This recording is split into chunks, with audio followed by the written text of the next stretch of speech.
But you know, I love you because each show you just start us out with a food for thought, if you will, and then you methodically move us through it.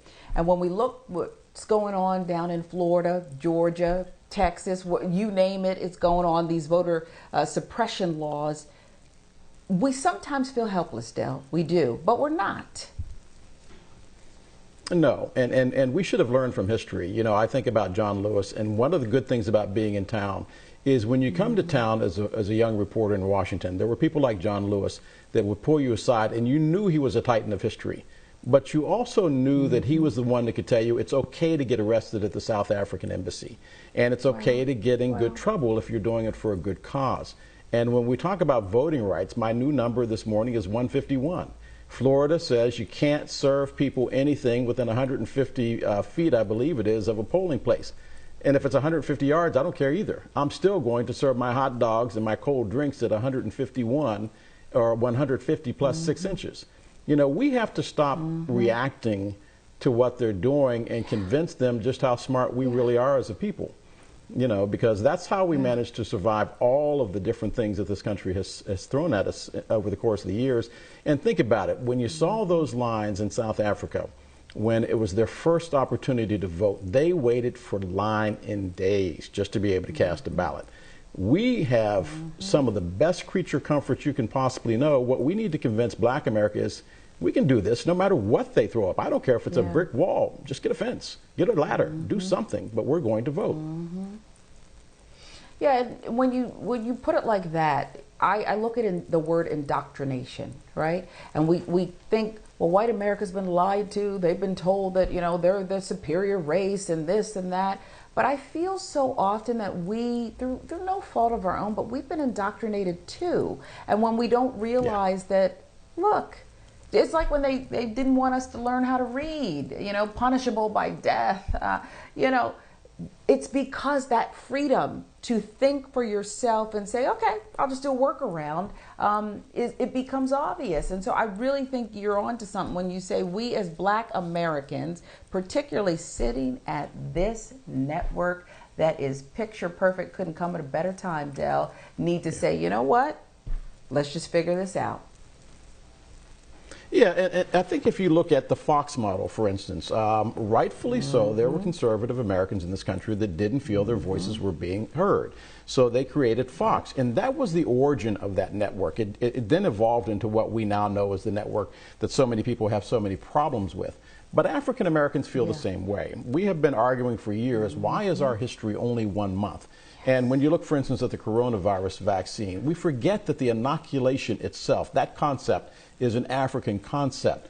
The more we educate our viewers on what we can do, the more they will come up with workarounds for things that people try to do to us. You know, we were talking during the commercial there. One of the reasons that we lack power in state houses is because we work in jobs that don't let us go for a week or 2 weeks. So instead of fighting the legislature, we need to start talking to our bosses and saying, I'll run for that state house seat or that state senate seat if you'll let me go just for 2 weeks so that we can get something done that makes sense for us. Yeah, a lot of people don't even know how it works. When you talk about all politics being local, I live in Georgia, and not only are we not represented, there's very little accountability. There's legislators, they don't care what you think. And we see that when Park Cannon, the representative, is arrested for knocking on the door of Governor Kemp as he signs that, you know, ridiculous law. It really is something that we got to think hard about, but not just think about, really do it, is what you're saying. Yeah, and I can give you the journalistic equivalent. Working in Washington as an investigative reporter, I understood early on that investigative reporting is good as long as you're saying what the state senator does or what the congressman does or somebody like that. But when you get to the White House, they don't want you poking around, and they don't want you poking around those Fortune 500 companies either. It's sort of the same way with politics. It's okay if we complain about not being able to vote and whine about what the election was or how it was stolen, but you've heard Barack Obama say it over and over again. Don't get mad. Vote. And I think sometimes we just have to focus on the obvious, and the obvious being no one is saying we can't vote. They're just making it more difficult for us to vote. And if you look at us as a race of people, first they said we couldn't be the quarterback. Hey, guess what? That didn't work out so well.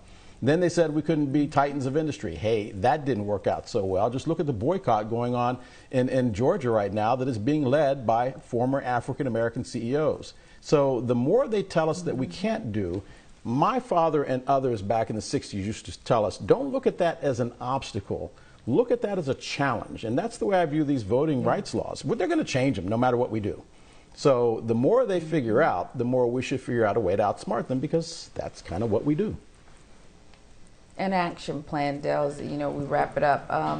We have so many young people, again, here, all the HBCUs here, where you are. An action plan for young people, for all of us. What is step one? Well, step one is actually what John Lewis said, good trouble. When they say you can't serve somebody a bottle of water in a polling line, I, for one, will be right there in that polling line with a bottle of water. And if you want to arrest me, arrest me. I don't care. It can go on my record. I can't wait for, to go on my next job interview. They say, what'd you get busted for, man? Water. Yeah, got busted for that cold water. Man, you too? Yeah. Because one of the things that we're doing is we're trailing the rest of the world and not understanding that democracy requires action. Look at Alexei Navalny. If you think we got it bad with voting, look at what's going on with him in Russia. Yeah. We got to sacrifice. Hunger strike, we'll see what happens over there, but you're right. We got our own right here.